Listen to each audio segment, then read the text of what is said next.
Hello friends, welcome to my channel.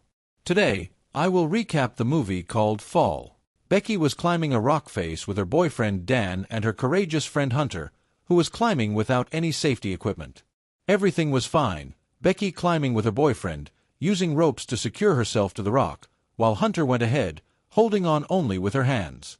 The problem is that the moment Dan secured the rope in one of the holes, a bird flew out, startling Dan, who fell backward and ended up hanging. Even swinging, he couldn't grab hold, and what was preventing him from falling 500 meters was just a safety rope, so Dan shouted for Becky to release a little more rope because he couldn't reach the rock. But as soon as Becky released it, the safety anchor came loose from the hole, and Dan fell into the abyss. Leave your F in the comments. A year passed, Becky still hadn't gotten over the accident, and she started going to the bar every day, drowning her sorrows in alcohol. Until, on her way out, she ran into her father, who tried to convince her to move on and forget about her boyfriend's death, but she ignored him and walked home. Arriving there, she tried to call Dan, but realized the number no longer existed, and so she decided to end all that pain. But suddenly the doorbell rang, and upon opening the door, she was faced with her friend Hunter.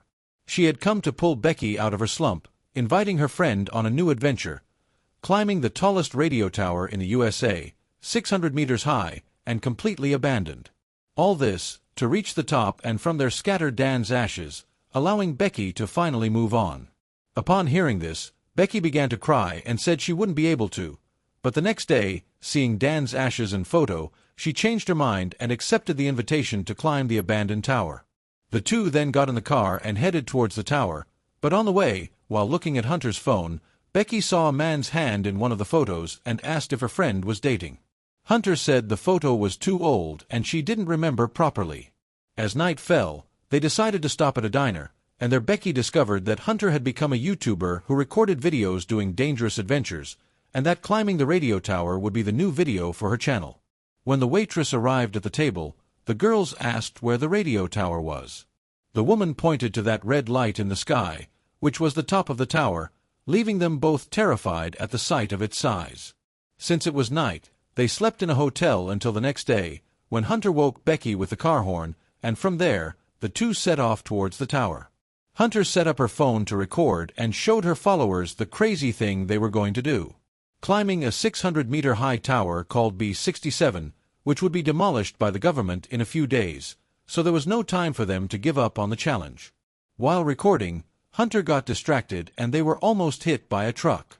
Luckily, they both arrived unharmed at the trail that would lead them to the tower, but there was a problem. The gate was locked. So they abandoned the car and decided to walk the 5 kilometers in the desert to the entrance of the giant tower.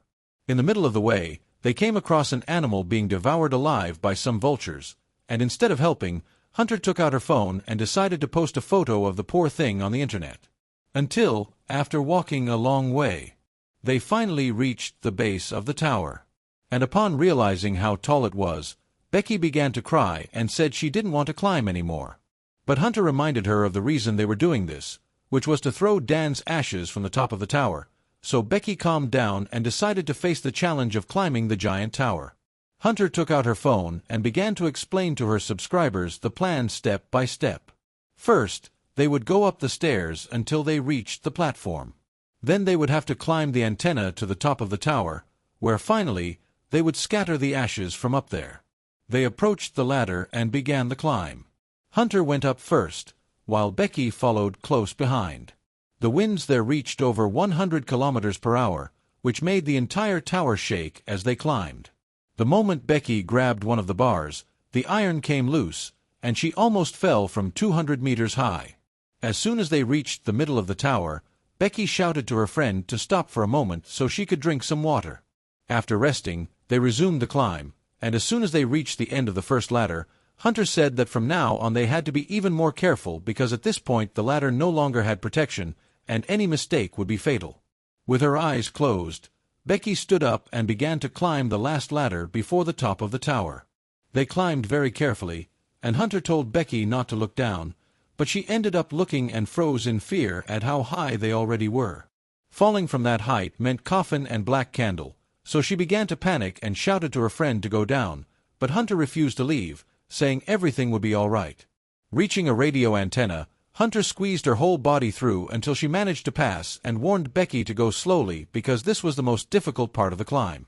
Then she rested her leg on the antenna and pulled the rope to help her friend through that tight space. While climbing, Hunter saw how scared Becky was and began to shake the ladder to show that it was safe. But the problem was that while doing so, one of the screws came loose without them noticing, and this was certainly the biggest mistake of all.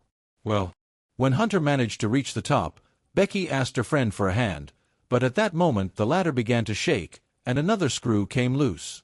She stretched on tiptoes until she reached Hunter's hand, and thus the two finally reached the top of the tower.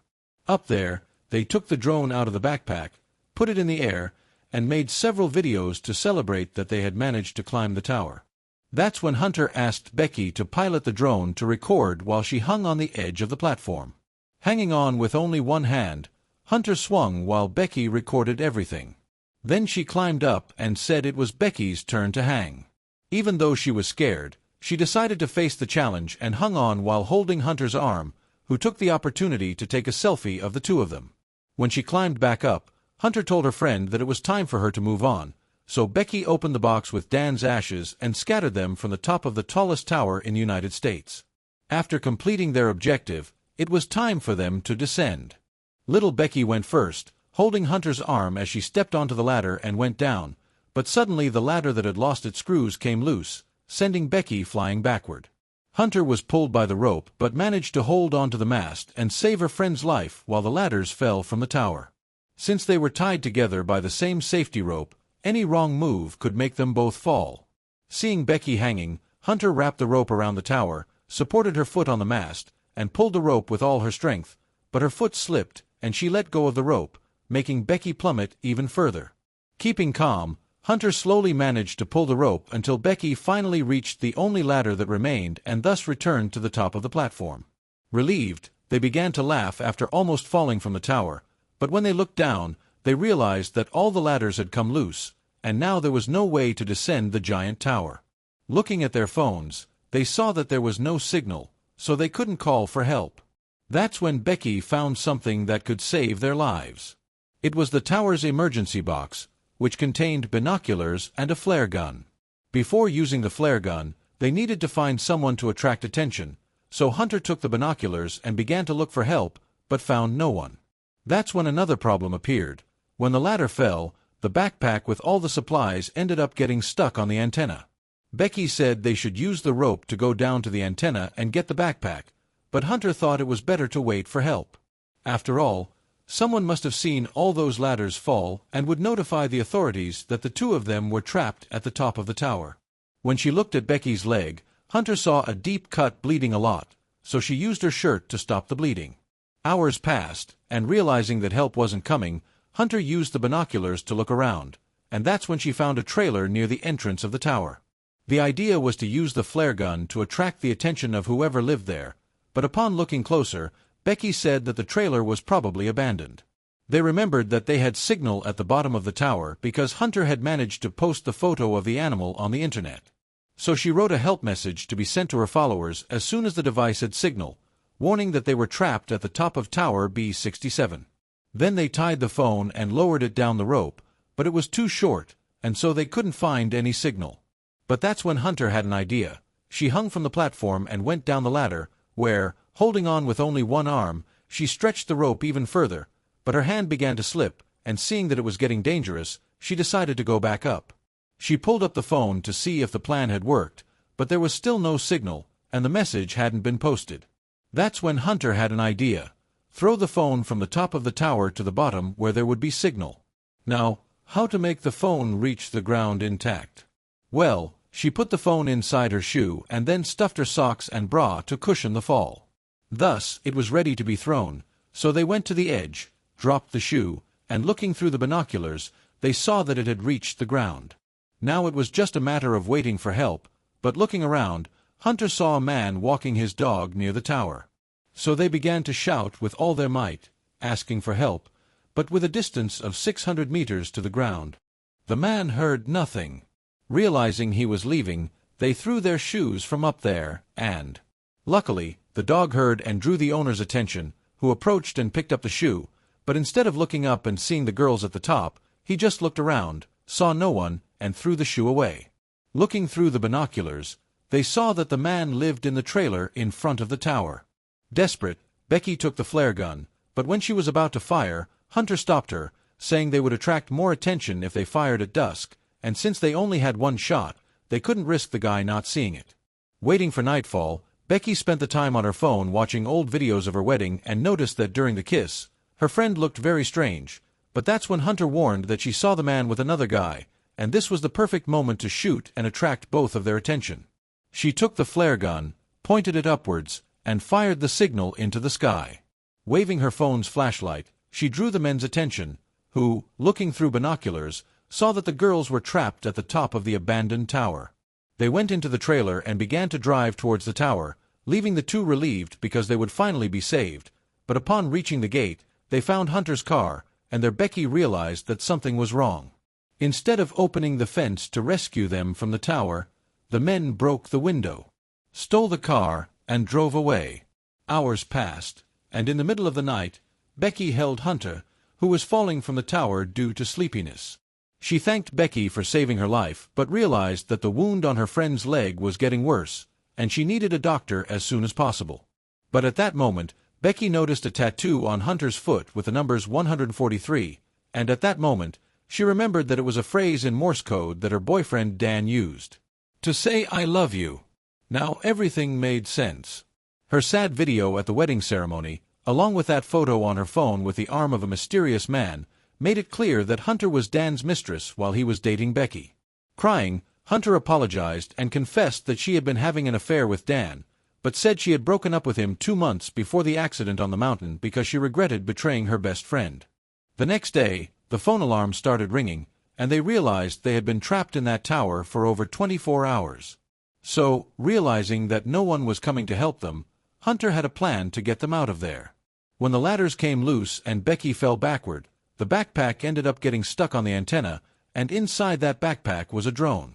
The plan was to go down the rope to the antenna, get the drone from the backpack, and then attach a message written "Help" to it, to then fly it to the diner on the road, where someone would see the message and call for help.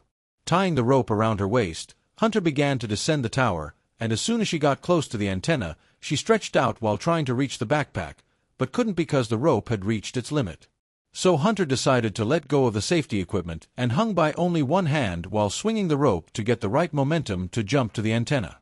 After grabbing the backpack, Hunter prepared to climb up, but the problem was that she couldn't reach the rope at all. So she thought of a plan. Use the selfie stick to attach the backpack to the rope, then jump 3 meters to grab onto it, and finally climb up little by little without any protection to the platform. It was a risky plan, but confident, Hunter managed to hook the backpack onto the rope and now prepared to make the most dangerous jump of her life. She took a run up, jumped, and managed to grab onto the rope. While Hunter slowly climbed, Becky pulled the rope up and wrapped it around the mast, but the moment Hunter stretched out to reach the ladder rung, her foot slipped and she fell into the abyss. Well, not believing that her friend had fallen from the tower, Becky slowly looked down, and by a miracle, Hunter had managed to hold onto the rope, but her hand was very injured, and she couldn't climb up. So Becky used all her strength to pull the rope until her friend finally climbed back up to the platform. Relieved, she drank some water for the first time in 24 hours, but that's when Hunter reminded her of the plan to take the drone to the diner to ask for help. So before nightfall, Becky took the drone out of the backpack and wrote a message on a piece of paper saying where they were. Next, she attached the paper to the drone and set it to fly, but halfway there, the battery began to die, and now they had 2 options. Continue with the plan, but risk the battery running out mid-journey and losing the drone. Or press the button for it to return to the starting point and then find a way to recharge it. Nervously, Becky pressed the button for the drone to return to the platform and managed to catch it in the air just as the battery was about to die. The problem was that there was no spare battery in the backpack, and therefore no way to charge the drone. Hours passed, until suddenly Becky woke up in the middle of the night and realized that Hunter had disappeared. She panicked and, using her phone's flashlight, looked for her friend in the darkness, and that's when she saw Hunter's body being devoured by a vulture. To make matters worse, the light attracted the animal, which began to attack her, but at that moment, She woke up from the nightmare with Hunter alive and well beside her, saying she had found a place to charge the drone. That's when Becky looked up, saw a red light flashing, and thought of a plan. Climbed to the top of the mast to charge the drone's battery using the power from that lamp. The next morning, Becky put the backpack on her back and began to climb the mast, with great difficulty due to the cut on her leg. While she screamed in pain and thought about giving up, Hunter motivated her, saying she was almost at the lamp, and that gave Becky the strength to finally reach the top of the mast. Then she opened the cover, removed the lamp, and connected the charger, but realized it wasn't charging. That's when Hunter said she would need some metal to conduct electricity to the drone's battery. So Becky put her gold wedding ring in the socket, then connected the charger, and suddenly the drone began to charge. The problem was that Hunter warned that for the drone to work, it would have to charge completely, and for that, Becky would have to stay in that position until all 4 power lights turned on. Well, drones like this take up to 2 hours to charge completely, and after 2 days without eating anything, drinking, or sleeping much, in addition to a huge wound on her leg that wouldn't stop bleeding, Becky was in no condition to hold onto the mast for all that time. She could faint and end up falling from the tower. Therefore, the ideal plan would be to use her shirt to tightly secure the backpack with the drone around the mast. This way, Becky could go down and rest on the platform while the drone charged up there. But that's not what Becky did. Hours passed, and with only 3 lights on, she couldn't hold on any longer.